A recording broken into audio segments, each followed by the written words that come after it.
Winter session of parliament समाप्त हुआ। हम एमपीज को संसद में बोलने का जितना टाइम मिलता है, मुझे लगता है वो हमारा टाइम नहीं है, वो आपका टाइम। पार्लियामेंट चलाने का खर्चा हो या एमपीज की सैलरीज हो, ये तमाम खर्च इंडियन टैक्स पेयर भरता है। देश के मेहनतकश लोगों की कमाई से चलता है, इसीलिए संसद में आवाज भी उनकी उठनी चाहिए, इश्यूज भी उनके उठने चाहिए।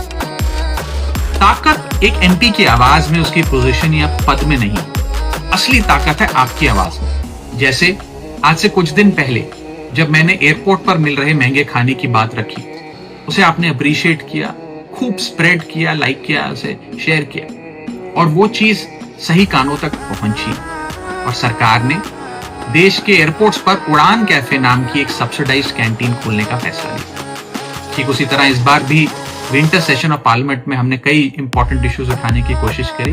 मुझे उम्मीद है कि उस पर भी कार्रवाई जरूर होगी। इस बार इस सत्र में हमने एक गिग वर्कर्स की हालातों को लेकर बात रखी, यानी कि जोमैटो, स्विगी या ब्लिंकिट, जेप्टो के जो डिलीवरी पार्टनर्स हैं, राइडर्स हैं, उनकी बात रखी। कैपिटल गेन टैक्स को कम करने की जरूरत है, इंडियन इन्वेस्टर को प्रमोट करने की जरूरत है, उसकी बात रखी। जीएसटी की दरों में गिरावट जरूर आई, लेकिन कई प्रोडक्ट के प्राइसेस में उतनी गिरावट नहीं देखी गई, उसकी बात रखी। देश में एक टोकनाइजेशन बिल लाने की जरूरत है, उसकी बात रखी। डिजिटल कंटेंट क्रिएटर्स जो कॉपीराइट स्ट्राइक से परेशान हैं, उनके कंसर्न्स को हाउस में रखा।